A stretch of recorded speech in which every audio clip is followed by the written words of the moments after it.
Hello student, स्वागत है आप सभी का आपके अपने YouTube channel Prince food education में। आज की क्लास में हमारा टॉपिक है पाठ्यचर्या संगठन के सिद्धांत। आइए स्टार्ट करते हैं महत्वपूर्ण क्वेश्चन आंसर। पहला क्वेश्चन है पाठ्यक्रम की परिभाषा बताइए। तो पाठ्यक्रम जो है वो लैटिन भाषा का शब्द है। किसका शब्द है? लैटिन भाषा का शब्द है, जिसकी उत्पत्ति कैयूटर या इसे क्यूरेरे भी कहते हैं शब्द से हुई है। इसे कैयूटर भी कह सकते हैं और क्यूरेरे भी शब्द कह सकते हैं। इससे क्या हुई है, जिसका अर्थ क्या है? दौड़ का मैदान। आपसे पूछ लिया जाएगा कि कैयूटर शब्द का अर्थ क्या है, तो आपको बताना पड़ेगा दौड़ का मैदान। और पाठ्यक्रम शब्द की उत्पत्ति किससे हुई है? कैयूटर शब्द से। किससे? कैयूटर शब्द। अतः पाठ्यक्रम शब्द क्या है? दौड़ के मैदान का पर्याय है। तो हमने क्या पढ़ा कि पाठ्यक्रम जो है वो लैटिन भाषा का शब्द है, जिसकी उत्पत्ति कैयूटर शब्द या उसे बोल सकते हैं क्यूरेरे शब्द से हुई है, जिसका अर्थ क्या है? कैयूटर शब्द का अर्थ क्या है? दौड़ का मैदान इसका शब्द है। अतः पाठ्यक्रम शब्द दौड़ के मैदान का पर्याय है। नेक्स्ट क्वेश्चन है मुनरो के अनुसार पाठ्यक्रम की परिभाषा बताइए। तो मुनरो ने क्या डेफिनेशन दी है? पाठ्यक्रम में वे सभी अनुभव सम्मिलित होते हैं। क्या होते हैं? पाठ्यक्रम में वे सभी अनुभव सम्मिलित होते हैं जिन्हें शिक्षा के उद्देश्यों की पूर्ति के लिए विद्यालय प्रयोग में लाता है। डेफिनेशन आपको थोड़े डेफिनेशन पूरी भले मत याद करिए, जिसके की पॉइंट्स हैं वो आपको याद करने पड़ेंगे, जिससे आपको डेफिनेशन याद रहे।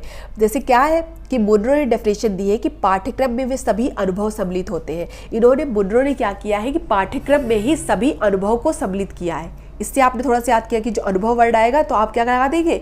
मुनरो लगा देंगे। लेकिन आगे भी थोड़ा सा देख लें, जिन्हें शिक्षा के उद्देश्यों की पूर्ति के लिए विद्यालय प्रयोग में लाता है।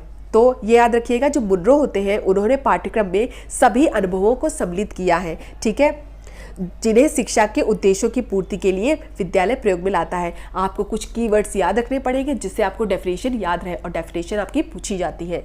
नेक्स्ट क्वेश्चन है माध्यमिक शिक्षा आयोग ने पाठ्यक्रम की क्या विशेषता बताई है? इन्होंने क्या बताया है?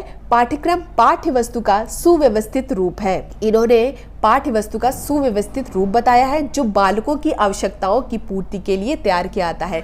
मुनरो ने बताया कि पाठ्यक्रम में सभी अनुभव शामिल होते हैं जिन्हें शिक्षा के उद्देश्यों की पूर्ति के लिए विद्यालय प्रयोग में लाता है।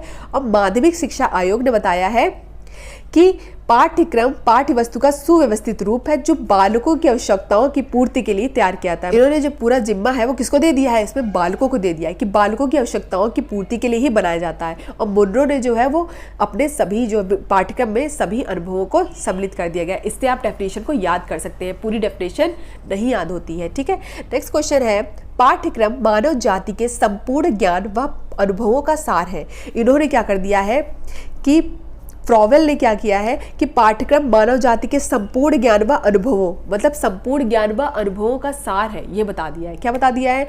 कि जो पाठ्यक्रम है वो मानव जाति के संपूर्ण ज्ञान व अनुभवों का सार है। ठीक है, तो ये क्या है? फ्रॉवेल का कथन है। तो आपको 3 कथन इसमें याद रखने पड़ेंगे, कोई भी पूछा जा सकता है। क्वेश्चन है पाठ्यक्रम निर्माण के सिद्धांत क्या है? तो पहला है क्रियाशीलता का सिद्धांत, उपयोगिता का सिद्धांत, लोच का सिद्धांत और विविधता के सिद्धांत। तो जो कुछ मुख्य सिद्धांत थे वो मैंने बताए हैं। कौन कौन से? क्रियाशीलता का सिद्धांत, उपयोगिता का सिद्धांत, लोच का सिद्धांत और विविधता के सिद्धांत। नेक्स्ट क्वेश्चन है पाठ्यक्रम संगठन के उपागम क्या है? तो पहला है सहसंबंध उपागम, दूसरा है केंद्रित उपागम, तीसरा है चक्राकार उपागम और चौथा है समन्वित उपागम। नेक्स्ट क्वेश्चन है समन्वित उपागम से आप क्या समझते हैं? तो सर्वप्रथम भारत में कोठारी आयोग कब आया था? 1964 से 66 पे आया था। ने इस उपागम की ओर संकेत किया था कि समाज में अपव्यय अवरोधन की समस्या को दूर करने के लिए इस उपागम पर बल दिया गया। सर्वप्रथम भारत में कोठारी आयोग जो 1964 से 66 के मध्य था, इस उपागम की ओर संकेत किया था। कौन से उपागम की ओर? समन्वित उपागम की ओर। और समाज में अपव्यय अवरोधन की जो समस्या है उसको दूर करने के लिए इस उपागम पर बल दिया गया।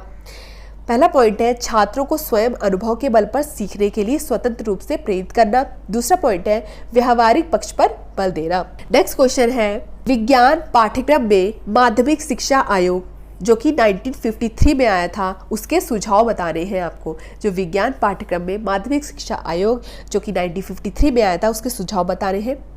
तो आंसर है विज्ञान शिक्षा को माध्यमिक विद्यालय में एक अनिवार्य विषय के रूप में पढ़ाने के लिए, विज्ञान शिक्षा को जो माध्यमिक विद्यालय था उसमें एक अनिवार्य विषय के रूप में पढ़ाने के लिए 1953 में प्रथम प्रयास किया गया था।